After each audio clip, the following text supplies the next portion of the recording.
انا بنقل لك راي الناس. لا، رأي الناس على راسي وكل حاجة، بس أسئلة أوفر شوية يعني بصراحة. نختم الحلقة أحسن يا أستاذ. لا احنا بنتكلم لا، بقى هنختم طبعا. بعد ده. هنختم مع بعض. هنختم بجد. هنختم. يلا. ده إيه السؤال؟ أو مثلا أنا بعد الحلقة ديت ممكن أخسر نص أصحابي. اصل الحكايه مع عماد كودك في برنامج لاصحاب محلات المجوهرات. احنا النهارده في شبرا في شارع خلوصي، وبالتحديد عند مجوهرات افا مينا. ولما نقول افا مينا يعني الخواجه مينا المصري. تعالوا نشوف اصل الحكايه مع عماد كودك. يلا بينا.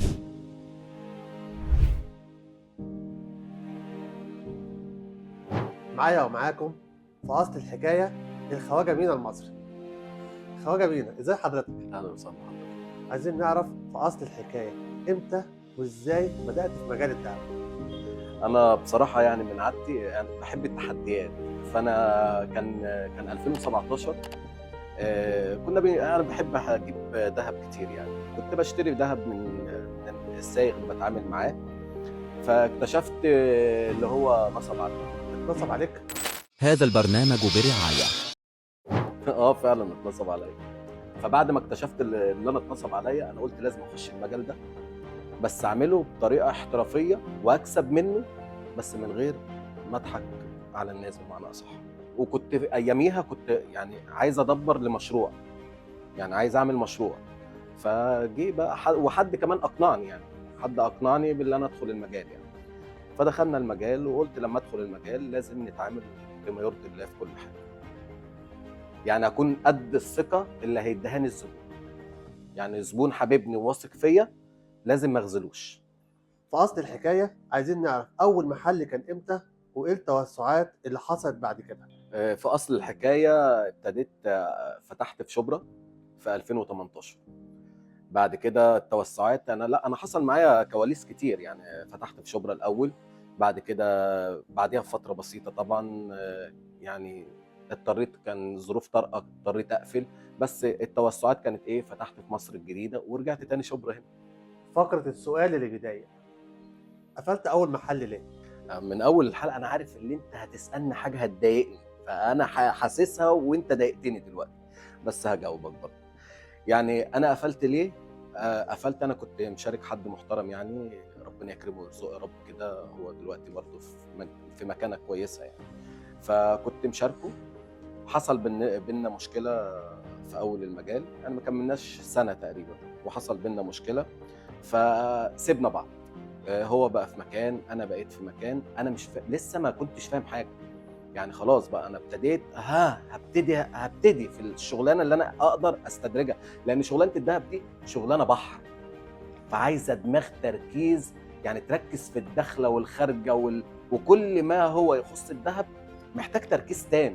فانا ما كنتش لسه فهمت اي حاجه. ففي كتير من التجار استغلوا حته اللي انا ما كنتش لسه فهمت حاجه، حاربوني.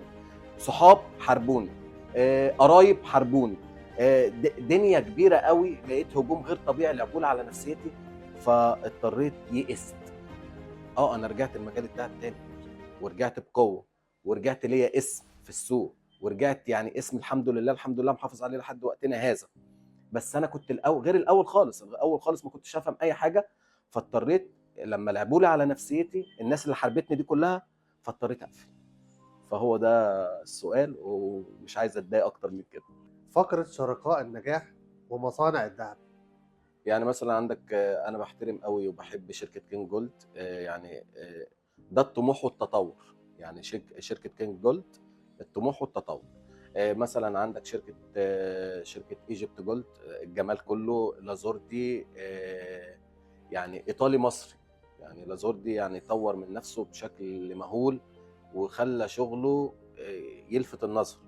عندك شركه اللؤلؤه، يعني الحاجات السيمبل اللي التحف. عندك مثلا شغل اندريا وجورج، يعني عملت الحته الناقصه في السوق. ده بالنسبه لاندريا وجورج. عندك ماستر جولد. ماستر جولد شغل لا يعلى عليه، يفوق الايطالي اللي احنا بنجيبه من بره، ومصري وبمصنعيات هاديه. عندك بي تي سي، السبايك من اول جرام لحد ربع كيلو، نص كيلو وكيلو. يعني وفرت كل الاوزان، بكل الاوزان، يعني بي تي سي اصل الدهب في مصر يعني. في اصل الحكايه عايزين نعرف امتى بدات السوشيال ميديا، وايه احسن كومنت جالك او موقف مش قادر تنساه. بص، هو حوار السوشيال ميديا دوت يعني قصه كبيره. بص، اول من عمل الميديا في الذهب هو انا. يعني الميديا دلوقتي اللي انت شايفه دلوقتي، اللي كل واحد بيعمل لك فيديو وكل واحد بيعمل لك عروض، ده انا عملته من بدري قوي. ده هم دلوقتي بيقلدوني. بيقلدوك ازاي؟ بيقلدوني، دي حقيقه بيقلدوني. ليه قلت بيقلدوني؟ اقول لك انا. يعني انا كان ممكن اقول بيعملوا نفس شغلي، او انا بعمل او بنعمل شغل بعض، بس اقول لك بيقلدوني ليه. من سنه 2017 2018 كده كنت انا بعمل الحاجات دي كلها. كنت بعمل فيديوهات عن الذهب. ما كانش حد في مصر بيعمل فيديوهات عن الذهب، ولا كان حد في مصر بيعمل عروض عن الذهب، ولا كان حد في مصر اصلا بيصور وينزل وعروض في عيد الام وعروض في عيد الحب. الكلام ده كله انا اول واحد عملته، وكانوا هم بيتريقوا عليا.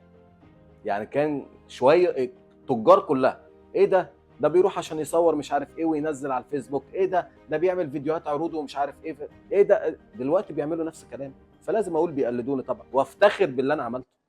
اما بقى اكتر موقف بقى يعني كنت محطوط فيه، بس برضو طلعت فيه بطريقه شيك شويه، اللي انا كنت اول افتتاح في فرع شبرا يعني المره الثانيه مش المره الاولانيه. كنت عامل عرض الذهب الجديد كله من غير مصنعيه. عملت العرض دوت ذهب جديد من غير مصنعيه، من غير جنيه مصنعيه، تحسب سعر الذهب وتيجي. موقفين حصلوا ما كانوش يعني احسن حاجه بالنسبه لي. يعني الموقف الاولاني اللي كانت فيه تجار هي اللي بتيجي عايزه تستفاد بالعرض. طبعا انا اتعاملت معاهم. انا عامل العرض بصراحه مكان الدعايه، يعني بدل ما اعمل دعايه واجيب ناس بفلوس بلوجرات والكلام ده يعملوا لا، انا عملت ده عرض يستفاد بيه الزبون.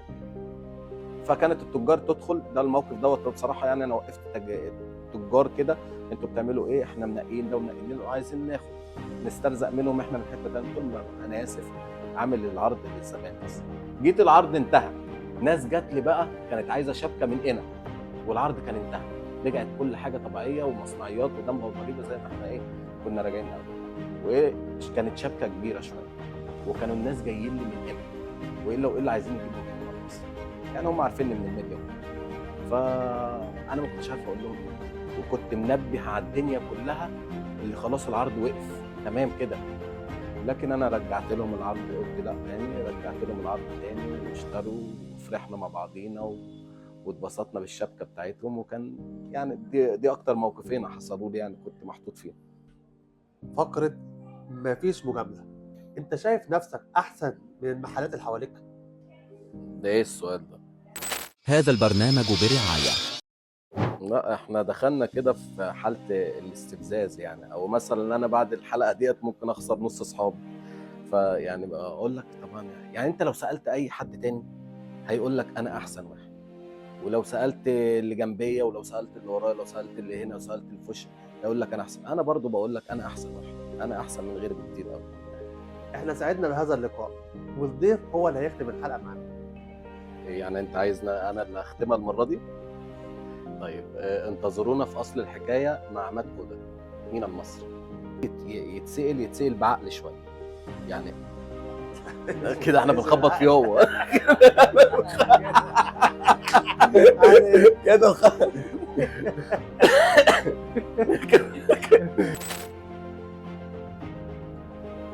هذا البرنامج برعاية.